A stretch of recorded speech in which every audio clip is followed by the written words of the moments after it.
Welcome to Falling Through the Cracks. Feel alive and thrive with Dr. Rebecca Risk. Do you ever feel that even though nothing seems seriously wrong and you pass all the medical tests, that you still feel that your health, pain, and fatigue are completely out of control? It doesn't have to be that way. Listen to the tips and suggestions given on our program today and take back control of your health. Now, here is Dr. Rebecca Risk. Hi, everybody. Welcome to Falling Through the Cracks. Today we're speaking with Sharon Batt, who is an award-winning journalist and the former editor of the consumer education magazine, Protect Yourself. Today we're discussing her book, Health Advocacy Incorporated, How Pharmaceutical Funding Changed the Breast Cancer Movement. So Sharon, welcome to the show. Oh, thank you. Good to be here. So can you tell us, we're talking about breast cancer, and I know you you had a journey with breast cancer. Can you tell us about that? Yes, for sure. It was a while ago now. I'm always astonished when I think back how long ago it is. It was 1988. I was in my early 40s. I felt perfectly healthy, but I did discover this hard lump in my breast, and sure enough, it was diagnosed as breast cancer. I was, freaked out. I mean, it's, I think, typical reaction, and didn't really know anything about the disease very much. I hadn't thought about it because I did feel young and healthy and thought anything like that would be down the road. So I had, you have to make a lot of very quick decisions when you are diagnosed with breast cancer, or at least you certainly feel you do. So I ended up having the standard treatments. I had a lumpectomy, I had chemotherapy, I had radiation. Had a pretty difficult year for the following year, but then my health did gradually come back, and I've been fine since as far as breast cancer goes. I have since had colon cancer, and that was also treated, and I've been fine now it's been 12 years since that treatment.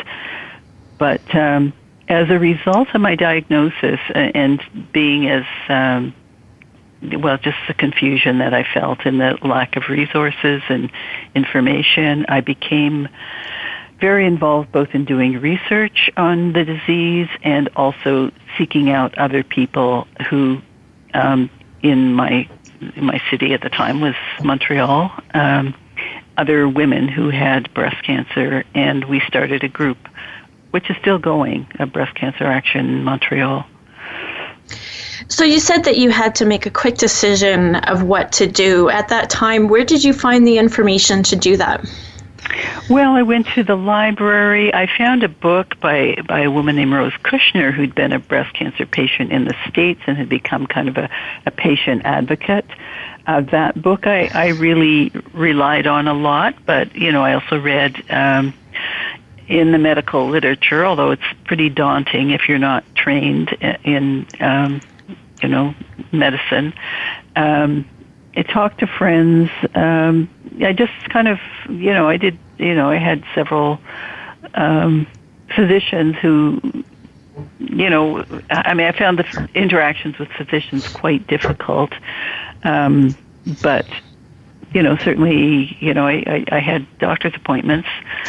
So I was just floundering, really, trying to get information wherever I could. But as somebody who had been and I still am a journalist, I had some research skills. So, I did my best. Well, I think anybody who's been diagnosed with cancer feels that way from what I understand, floundering. Where do you get the information, especially in the 80s? I mean, you didn't have Google back then. Yeah. So where do you get this? And without the skills that you had, it was probably very difficult. Now, what was difficult with the conversations with your physicians? Were you finding you weren't getting the information you needed, or what was happening there? Well, I mean, my surgeon I found quite hard to talk to, and his secretary confirmed to me that he could be quite sort of volatile. At one point, we were sort of screaming at one another. I didn't really want to believe. I didn't believe I actually had cancer, and he was insisting that I had, and I should, go right away and get treated, and I needed more time to think about it and to try to get more information. So I felt he was pushing me. My oncologist, who was the other physician I saw, was more sympathetic. I didn't have a GP at the time. I later had a GP, and it was also the fact that these were men, and we're talking about, my breasts, and I felt like they had a very, not an emotionally empathic way of relating to me, especially the surgeon. So there were multiple areas where it seemed, and they were talking medical language and that I didn't understand, and throwing out words like, we've got to do the staging without explaining what that meant. I think that area the communications has been improved over the last few decades. But, I think it's usually, it can be a very difficult time. Just because you're so feeling so emotional, and the doctors are trying to talk to you from their perspective, which is much more, let's get on with this. Mm-hmm. Well, the C word, cancer, whether, it's your colon cancer, your breast cancer, or anything else, is terrifying for anybody to hear, because it is so common and so unpredictable. So I can imagine, and you can correct me if I'm wrong, that you were in a state of shock as well. That's what it sounds like. So you hadn't got your head around it. And since it was an everyday occurrence, they just was like, why can't you do this, right? Yeah, exactly. And for you, it's like, I don't even understand what's happening right now, right? That's I've been through this with a family member. It wasn't breast cancer, but there was, in the initial, not understanding what was happening, because so much information was thrown at her at the time. And she didn't even understand what the prognosis and the diagnosis were. And then they were talking treatment to her, and she was confused. And I can imagine that's very common, and probably still is. Yeah. You're terrified. And so as soon as the C word gets said, I know from my experience, she went like a deer in headlights, and the rest of the conversation was null and void. Right? That's really typical. Yeah. I later went to, one of the appointments I went to, my sister was with me, and she was. We talked about it afterwards, and she described how she felt. The doctor and I were just kind of talking past one another, that it was just very confusing.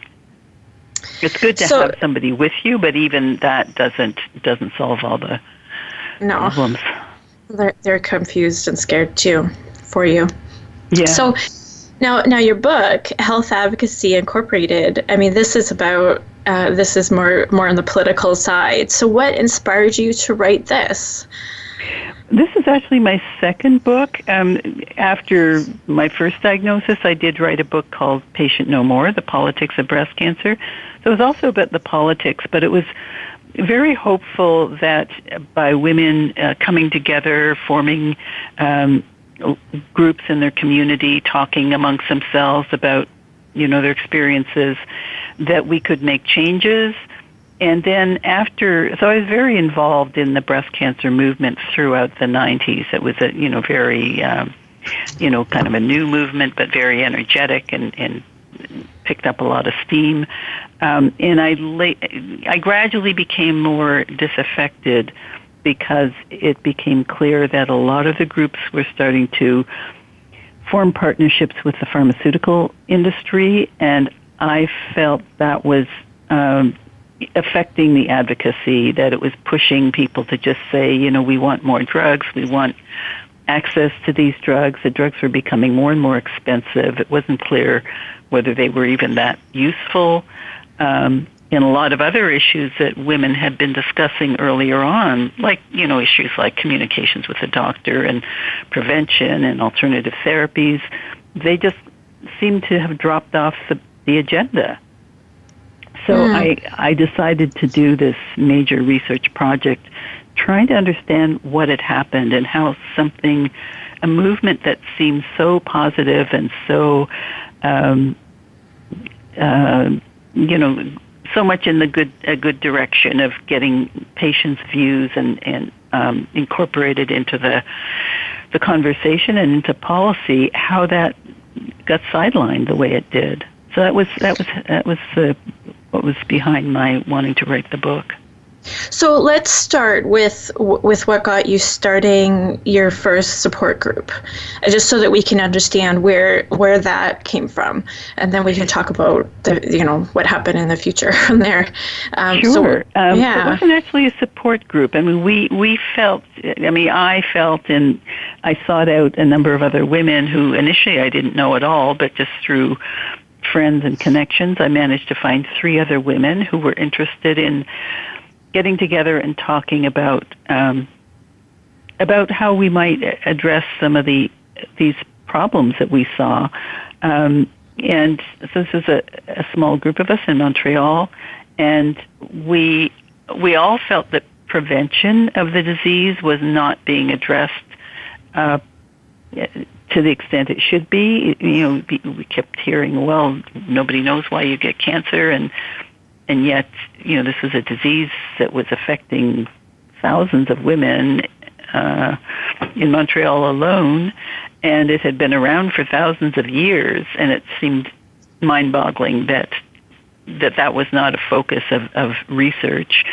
And also, just the information about what treatments were, how useful they were, the side effects. We didn't feel we were getting enough information from the physicians about what the side effects were. So that was where we started. But it wasn't just, we weren't really thinking about a support group where you sit in a circle and talk to one another about your emotional state. It was really seeking information and hoping that we could have a more public voice and get some of these issues talked about publicly, because we all felt like, we all have these same questions and they're not being talked about. You don't hear them talked about, on the news or in your local magazines and media. Well, I mean, now everybody does talk about breast cancer, but I believe the 80s was a little bit different. Yeah. So was there maybe some shame around it, or which I know can happen with some women's issues or issues that are more private? I mean, breasts are kind of private, right? We don't want to talk about those. So, but what was it like in the 80s? It was very much a hidden disease, a private disease, and there was certainly some shame around it. And I think the fact that we were all women in our early 40s who, had grown up in this more activist kind of environment of people speaking out and the idea of, why would you feel shame about a disease that just kind of hit you over the head? And also there had been the precedent of the AIDS movement, where men had come forward and talked about a disease that had been stigmatized. I think that gave us, it was kind of a role model that helped us think we've got to bring this out into the open. I definitely agree. Let's talk about this more when we get back. We're going to take a break. We're talking today with Sharon Batt about her book, Health Advocacy Incorporated, and we'll be back shortly.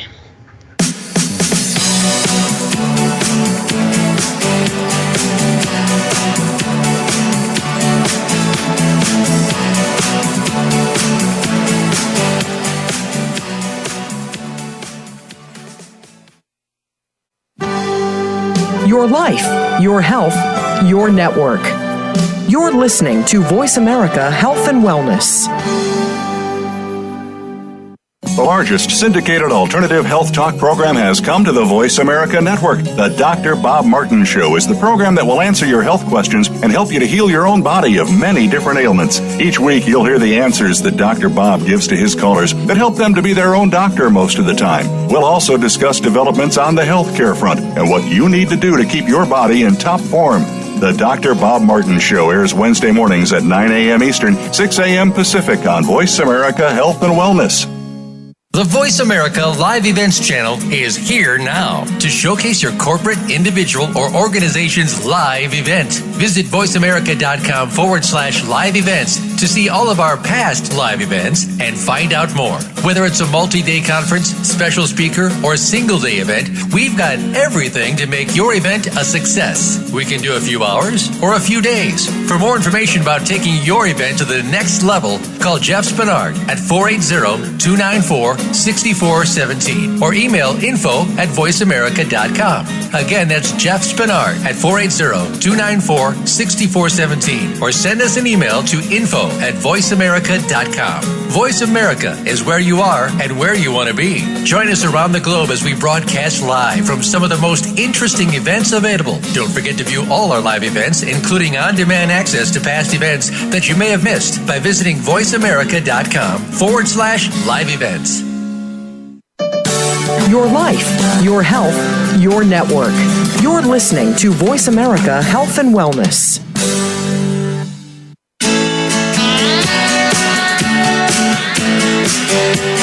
You are listening to Falling Through the Cracks with your host, Dr. Rebecca Risk. To reach the program today, please call in to 1-866-472-5792.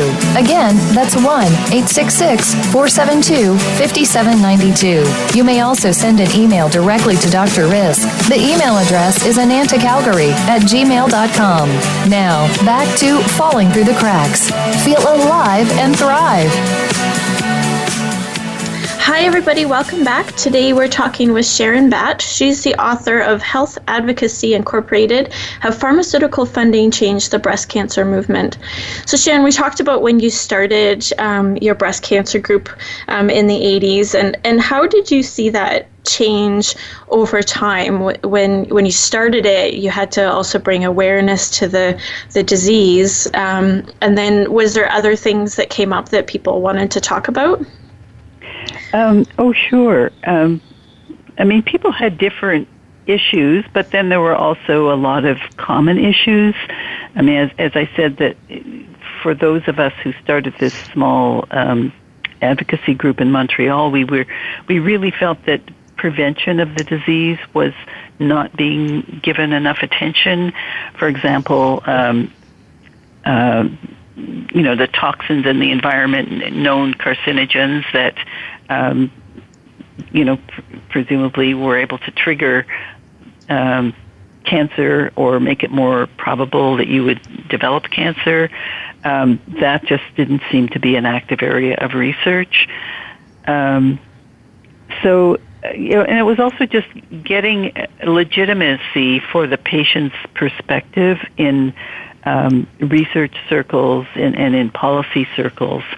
And we were actually quite effective, I think, in convincing people in the government and in the medical community that it was not just fair, but could even raise important questions to have patients around the table when they were making policy decisions. So what were some of the policies that got set up? What are you talking about with that? Well, there was a whole discussion about mammography and whether it was a useful way. People used to say, well, prevention is mammography is prevention, and we would say, well, no, actually, it's just it's a strategy for early detection. It's and prevention should really be not, finding ways to not get the disease or lower your risk of getting the disease. So that was one area where we pushed. There was an interest in various alternative therapies that people were using, but we weren't able to find any research on whether or not they were effective. Like people were taking remedies like green tea or different vitamins or something called Iscador, and doctors would just blow, sort of dismiss those kinds of suggestions and even be quite, angry with a patient for saying they were trying different alternatives. But patients wanted to know whether there was any evidence that these treatments worked, and whether these really harsh treatments were important. So those were some of the issues that we tried to have brought into policy. And one of the policies I know your group had was not to take pharmaceutical funding, and I guess we'll have to talk a little bit about some of the backstory of why not, and also I guess we'll just start with why wouldn't you? Oh, okay. Well, that was adopted by our group in the, or I think it was 2000, 2001. Initially, the groups were quite small. They didn't need that much money. They didn't have offices or paid staff. But gradually, the whole movement kind of began to grow and become more important, and so the groups did need more money. There was initially some money from federal and provincial governments to help support the groups, but then we were told in the mid-90s there was this kind of shift in government policy where they said we don't want to fund advocacy groups, especially, maybe we'd fund some support or where you're helping people in the community, but advocacy is not something that governments are going to fund. And at the same time, there were these new treatments coming out that were quite a bit more expensive. Taxol was one for breast cancer, Herceptin, and so companies would come around to the different events that the groups were having, or call up the office and say, well, we can help you. And I think it was because a lot of us, in our group especially, we had, some of us had experience working in the women's health movement, and we were aware of some of the difficulties with, the birth control pill, different kinds of hormone replacement therapy for menopause, different kinds of treatments for stress and anxiety that had been overused and had been harmful to women. The drug DES that was given to pregnant women to prevent miscarriages, and in fact ended up causing problems in offspring of the pregnant women. So we were, in our group, had a perspective that was quite wary and critical of the drug companies, even though many of us, probably most of us who had cancer, had taken a drug and might have been helped by it. We just felt like it wasn't a good idea for the groups to be taking money from drug companies. They wouldn't be offering money if they weren't trying to influence us. Well, I think that's an issue a lot of people do talk about, with doctors getting, seduced by drug companies, and then you'd be worried about a group like yours that's trying to give you the best information, or your doctor should be giving you the best information. And is that because of, the money you were funded with, or because that's the best information for you? Exactly. That's exactly what our thinking was. But what surprised me and upset me, and what I couldn't understand, was why so many groups seemed to feel there was no problem. In our group, we were always pretty clear, and there were several other groups that felt the same way, but most of the breast cancer groups in Canada and in other countries that had a breast cancer movement, it was like, well, we need the money, they're willing to give us the money, we'll just do what we want with it. And so that was where I saw a divide opening up, a split within the movement over this issue of drug company funding. And so what kind of mood was that setting for everybody when that was happening? Oh, it was very hard for the groups because, people were having, special meetings, and, people who had worked together began to realize they were, on different sides of the issue. It really was. I mean, I would say it fractured the movement, and so the whole idea of having these groups where people could come together and share their experiences, which might be quite different, but we could learn from one another, that came apart because there was really no money for those of us who wanted to promote, prevention and other issues, whereas the groups that were taking money from drug companies seemed to be emerging as the central voice for patients with breast cancer. So it was tough. It was hard. There were real. Well, one woman I interviewed referred to it as a war within the movement.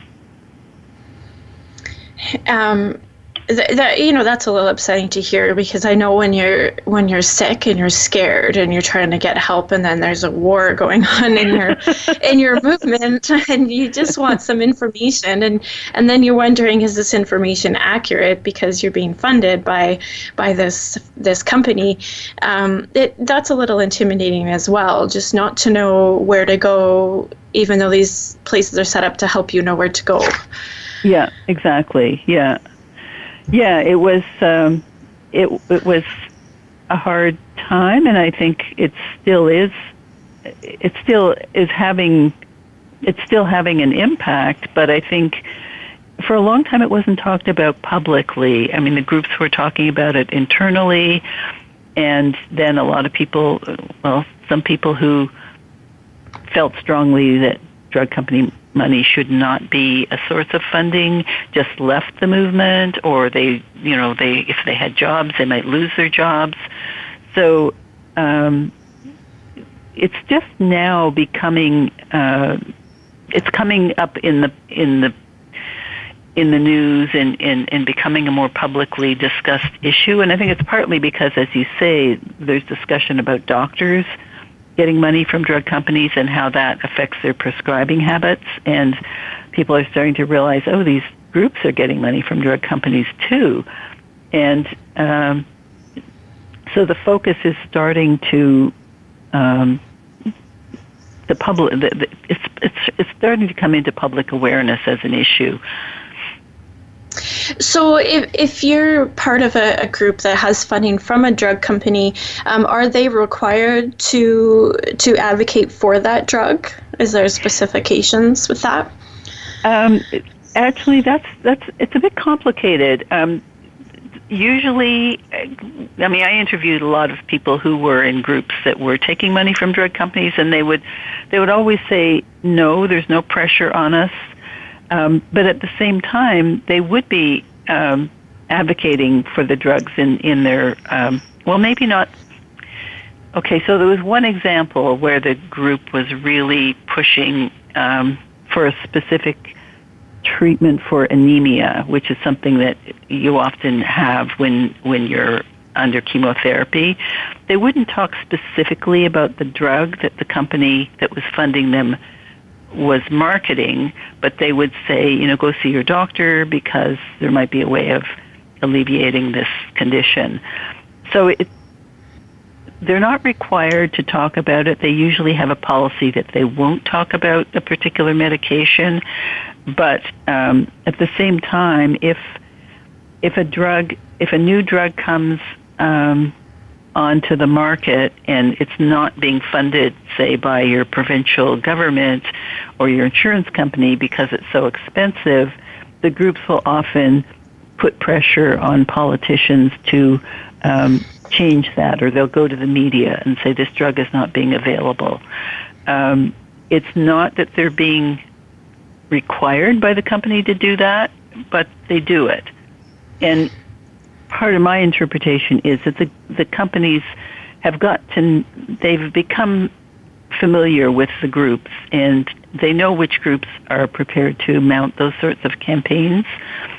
They don't bother the group that I helped start in Montreal anymore because they know that group will not do that sort of thing.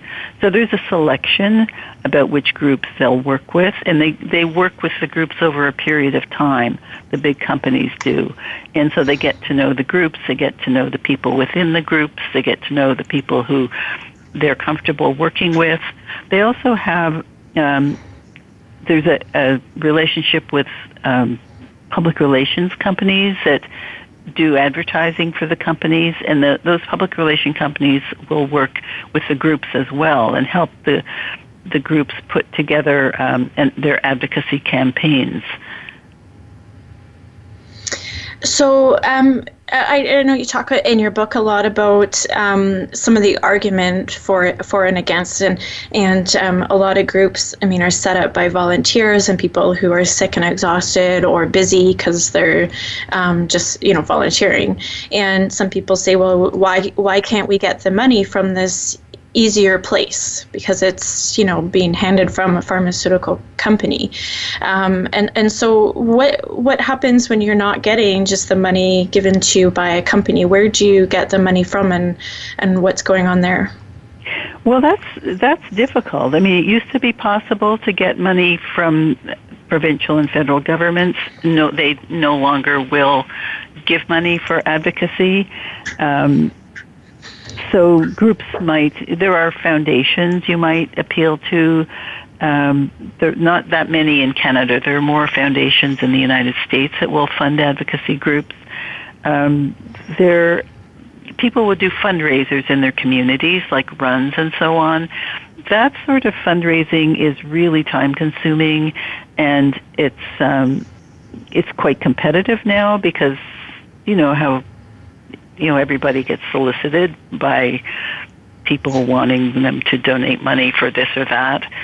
So there's a bit of a fatigue in terms of getting money from the community.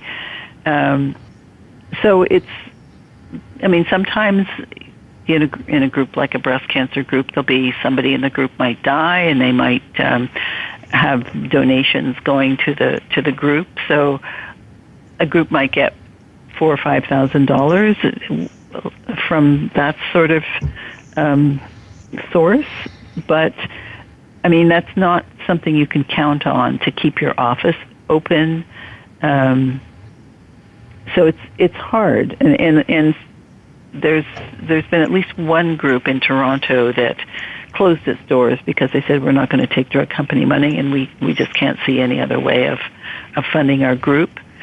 The group in Montreal has managed to keep going, but they're an exception. We're going to take a quick break. We're talking today with Sharon Batt. She's the author of Health Advocacy Incorporated, How Pharmaceutical Funding Changed the Breast Cancer Movement, and we'll be back shortly.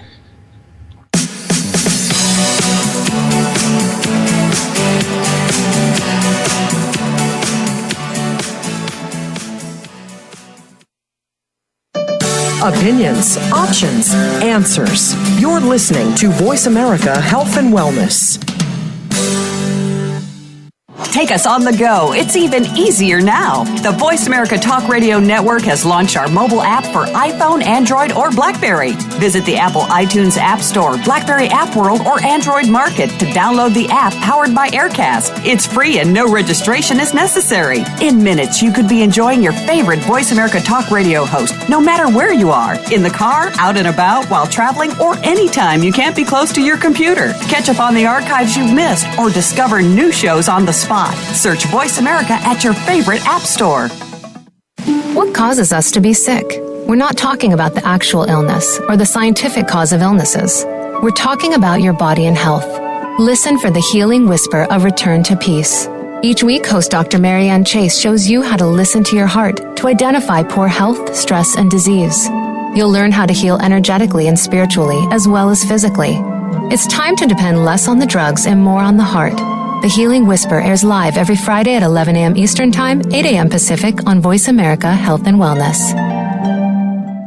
Follow the Voice America Talk Radio Network on Twitter. We're at Voice America TRN. You'll get the latest fix on what's happening with our shows, this week's featured guests, and general happenings that you should know about at the Voice America Talk Radio Network. Now you don't have to miss anything when you're away from your home or office. Just go to twitter.com/Voice America TRN or follow along with us at Voice America TRN, the Voice America Talk Radio Network. We're on the cutting edge of social media. Can you keep up? Opinions, options, answers. You're listening to Voice America Health and Wellness.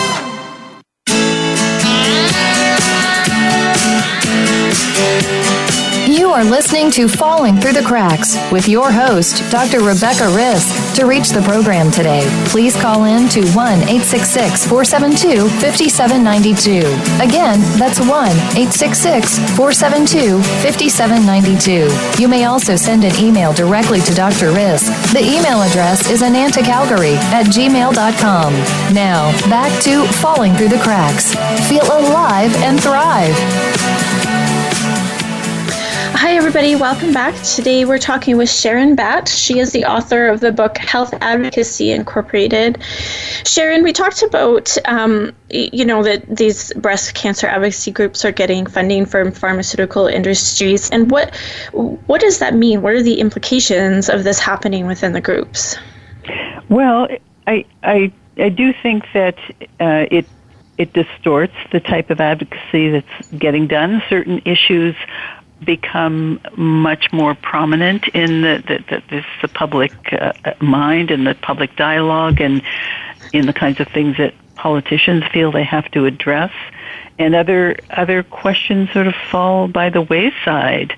And I mean, another thing is that it's not often obvious when you look on the website of a patient's group, and the problems I'm describing aren't only in the breast cancer movement. They're throughout the patient advocacy community, which covers all kinds of diseases. The groups will usually have something somewhere on their website about who donates money to them, but you really have to look. And so a lot of this, what I see as influence, many of the groups would say, well, they're not influenced. I think whether they realize it or not, I think they are influenced. And it can be quite a subtle influence.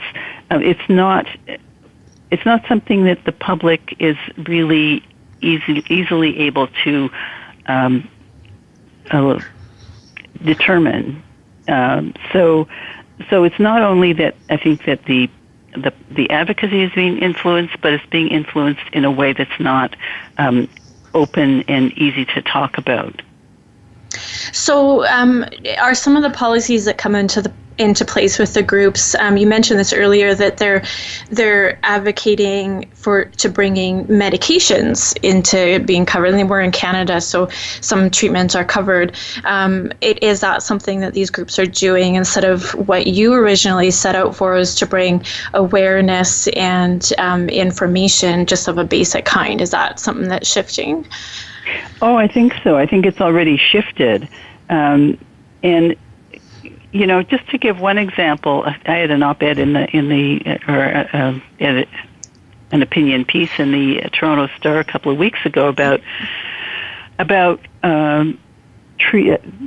the advocacy that one of the groups, the breast cancer groups, is doing in favor of getting rapid access to new drugs for people who have advanced breast cancer. So that's cancer that's not curable. There may be drugs that are useful for those patients. The ones that have been researched, they may extend your life for a month or two. They're very, very expensive, and I'm talking about tens or hundreds of thousands of dollars.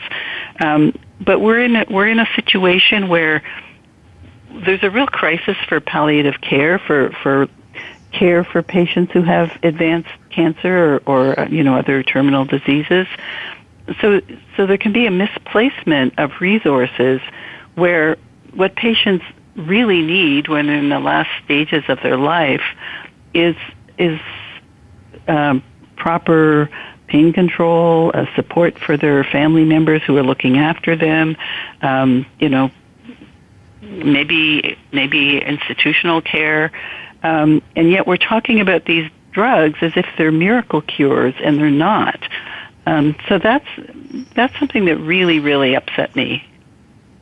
Well, I think that's part of the advertising of the pharmaceutical industries, and having done some research, and even in your book, you talk about this, where sometimes we're being told a drug does a certain thing where it's kind of skewed a little bit, that it does that, or we're not exactly told the side effects, and that was a big thing you talked about, is when your doctor is giving you something, you're not told what's going to happen when you take it. Yeah, well, you might be. I mean, I think a lot of doctors are pretty, they want to tell you what's going to happen, but they're also being influenced in many cases by the drug companies and by the kind of information they're getting and by funding from drug companies. So it's a very integrated kind of system that's set up with the control that the drug companies have over all aspects of their marketing. I mean, one of the things that's has been happening for the last 10 or 15 years is there's been a pressure to get drugs out into the market when there's been very little research on their long-term effects, which is, I mean, that's when you tend to find out whether a drug is having harmful effects. You have to look at it in the long term, say over, a couple of years. Often the clinical trials or the tests that they do to see whether the drug is being effective is only extending for about 6 months.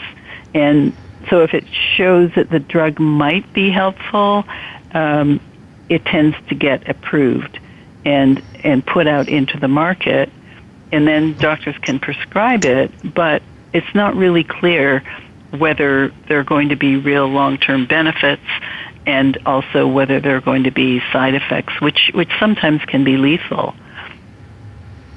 Well, yeah, and that's pretty terrifying as well to There have been instances of treatments that have been withdrawn after they've been put onto the market because, it's actually not such a good drug after all. Yeah. I read once that really the true test of a drug, even though they go through their testing, is really when it goes out there to see what happens. That's the best control. Is it when it's out there? It's not. It's not a control. I would use that word, but that's when you're really able to get an assessment. And I think we're not putting enough money or setting up a strong enough system to track the drugs once they go out into common use.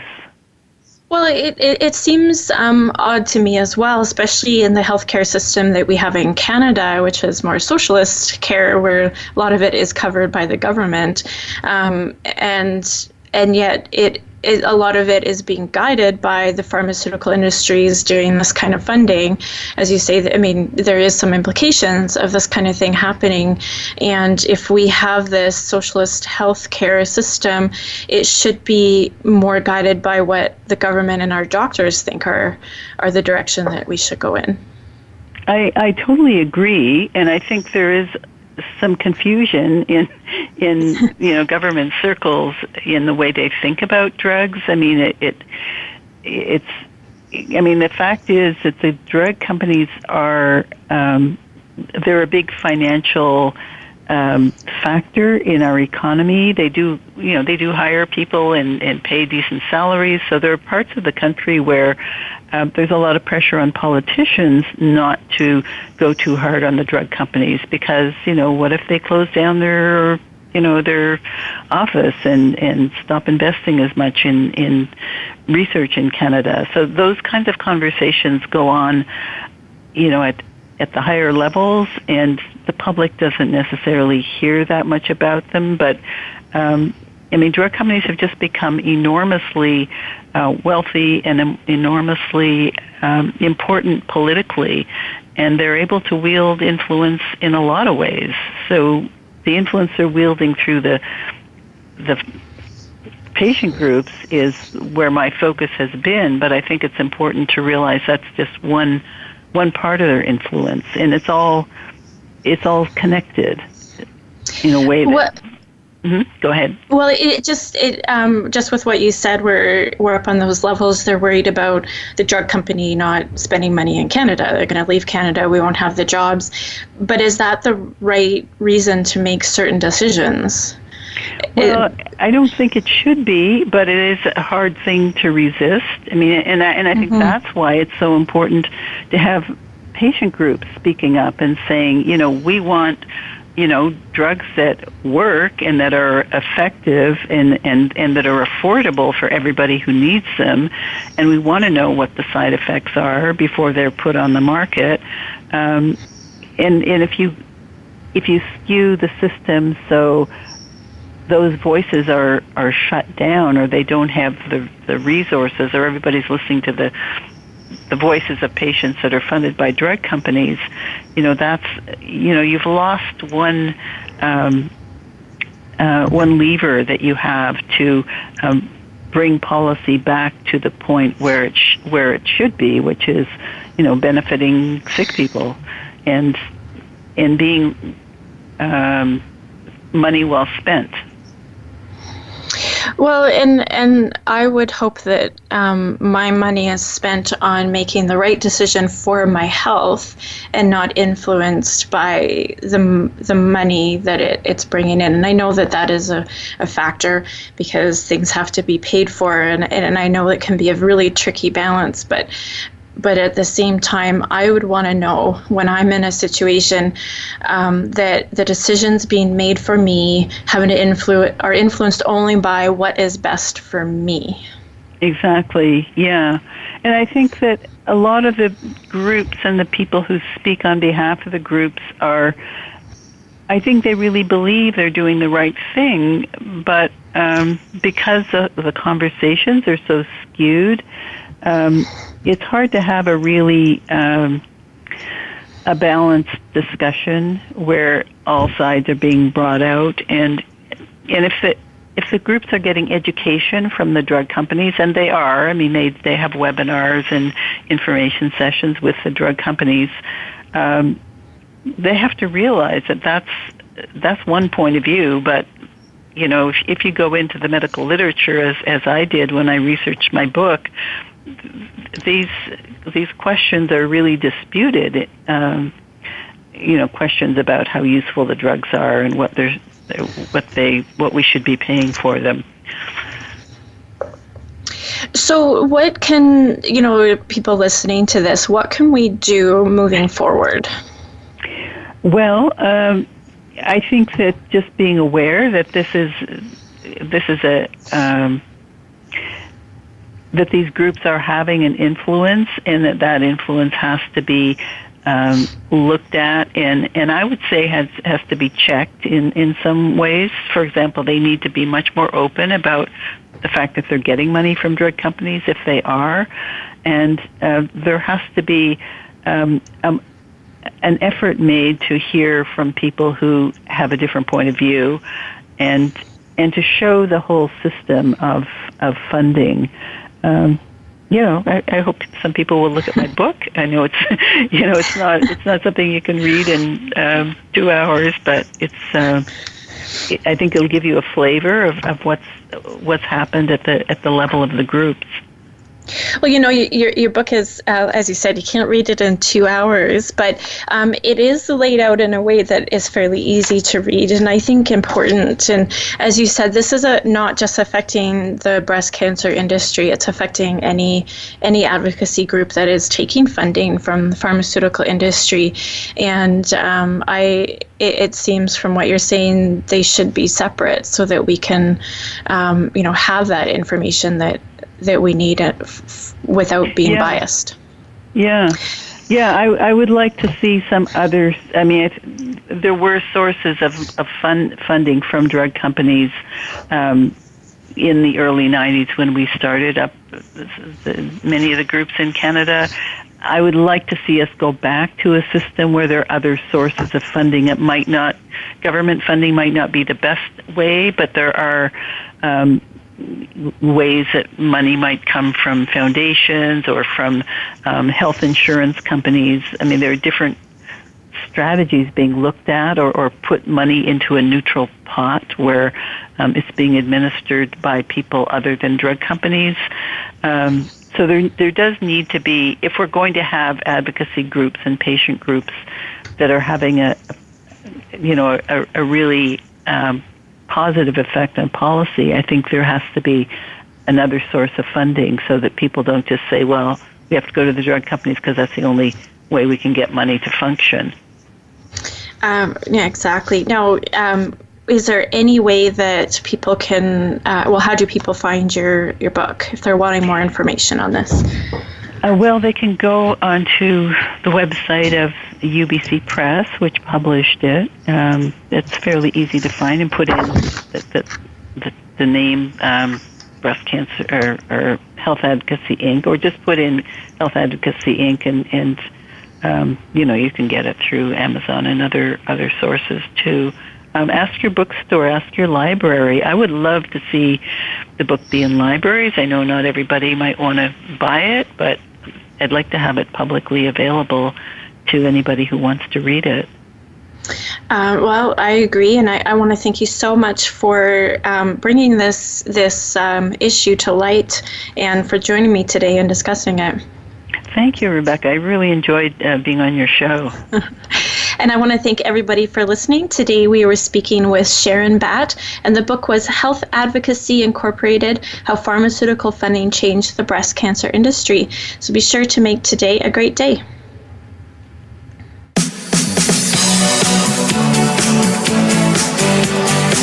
Thank you for tuning in to this week's edition of Falling Through the Cracks. Feel alive and thrive. Please join Dr. Rebecca Risk again next Monday at noon Eastern Time and 9 a.m. Pacific Time on the Voice America Health and Wellness Channel. We'll talk more next week.